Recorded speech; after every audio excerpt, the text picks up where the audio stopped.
हव करो, लड़कन का तैयार करो, नहा धोवाओ, खाना ठुसवाओ, रोटी बनाओ। बस मेहरियन के कब आजादी मिली? मेहरियन के कब जिंदगी में आजादी मिली? चलिए बस सबेर हवा तो उठी के बासन रगड़ी बैठी के 4 घंटा अमा नहीं का टांग पसार पसार सुआए रहे। कहा थी आज तो 15 अगस्त आया, छुट्टी आए, लेकिन मेहरियन के एक दिन छुट्टी नहीं। ए छोटका काहे नहीं छुट्टी है?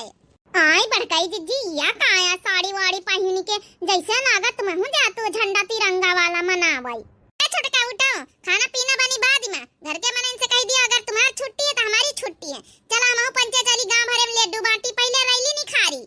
हे बड़काई जीजी ये साड़ी तो तुम्हारे ऊपर बहुत नीक लागत है, हमारे लगे हुआ था तो हम पहन लई था। अरे छोटका हमारे लगे धारी